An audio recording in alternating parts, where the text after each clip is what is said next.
ഗർഭഛിദ്ര ആരോപണത്തിൽ കൂടുതൽ തെളിവുകൾ പുറത്തുവന്നതിന് പിന്നാലെ രാഹുൽ മാങ്കൂട്ടത്തിന് വിലക്ക്. തെരഞ്ഞെടുപ്പ് പ്രചാരണ പരിപാടികളിൽ നിന്നും മാറി നിൽക്കാൻ KPCC നിർദ്ദേശം നൽകി. രാഹുലിനെ പൂർണ്ണമായും തള്ളി നേതാക്കളും രംഗത്തെത്തി. പെൺകുട്ടിയുടെ പരാതി ലഭിച്ചാൽ ഉടൻ തുടർ നടപടിയെന്നാണ് സർക്കാർ നിലപാട്. എന്നാൽ പരാതി നൽകുമോ എന്നതിൽ അവ്യക്തത തുടരുകയാണ്.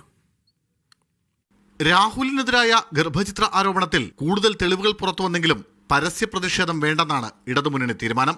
എന്നാൽ വിഷയം തദ്ദേശ തെരഞ്ഞെടുപ്പിൽ സംസ്ഥാന വ്യാപകമായി LDF പ്രചാരണായുധമാക്കും. പെൺകുട്ടി പരാതി നൽകാൻ തയ്യാറായാൽ പൂർണ്ണ പിന്തുണയെന്നാണ് സർക്കാർ നിലപാട്. എന്നാൽ ഇക്കാര്യത്തിൽ ഇപ്പോഴും അവ്യക്തത നിലനിൽക്കുകയാണ്. തെരഞ്ഞെടുപ്പ് പ്രചാരണങ്ങളിൽ രാഹുൽ മാങ്കൂട്ടത്തിൽ പങ്കെടുത്തത് തിരിച്ചടിയാകുമെന്നാണ് കോൺഗ്രസ് നേതൃത്വത്തിന്റെ വിലയിരുത്തൽ. പിന്നാലെയാണ് പാർട്ടി പരിപാടികളിൽ നിന്ന് വിട്ടുനിൽക്കാനുള്ള നിർദ്ദേശം. പാർട്ടി അദ്ദേഹത്തിനെ സസ്പെൻഡ് ചെയ്ത് കഴിഞ്ഞു. പാർട്ടിയെ സംബന്ധിച്ച് പാർട്ടിയുടെ ഒരു ഔദ്യോഗിക പരിപാടികളിലും സസ്പെൻഡ് ചെയ്ത MLA പങ്കെടുപ്പിക്കില്ല. രാഹുൽ തെരഞ്ഞെടുപ്പ് പ്രചാരണത്തിനിറങ്ങിയതിന്റെ അതൃപ്തി VD സതീശനും മറച്ചുവെച്ചില്ല.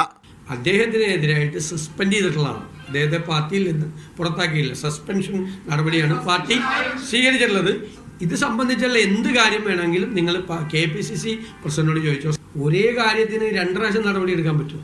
വിഷയത്തിൽ കൂടുതൽ പ്രതികരണത്തിന് ഷാഫി പറമ്പിൽ തയ്യാറായില്ല. ഞാൻ ആ വിഷയത്തിൽ കൂടുതൽ പ്രതികരണങ്ങളിലേക്കില്ല. പാർട്ടി ചെയ്യേണ്ട കാര്യങ്ങൾ പാർട്ടി ചെയ്തിട്ടുണ്ട്. ഇനി കൂടുതൽ എന്തെങ്കിലും ചെയ്യേണ്ട കാര്യങ്ങൾ പാർട്ടി ചെയ്യേണ്ടതില്ല. ഇനി അതിൽ കൂടുതൽ പ്രതികരണങ്ങൾ വേണമെങ്കിൽ പാർട്ടി ആലോചിച്ചിട്ട് വേണ്ട കാര്യങ്ങൾ ചെയ്യും. പെൺകുട്ടി പരാതി നൽകാൻ തയ്യാറാവുകയും അറസ്റ്റ് അടക്കമുള്ള തുടർ നടപടികളിലേക്ക് കടക്കുകയും ചെയ്താൽ അത് പാർട്ടിക്ക് വലിയ ദോഷം ചെയ്യും. അതുകൊണ്ട് തന്നെ തുടർ പ്രതികരണങ്ങളിലും നടപടികളിലും ജാഗ്രത പുലർത്തുന്നുണ്ട് കോൺഗ്രസ് നേതൃത്വം. മീഡിയ 1 തിരുവനന്തപുരം.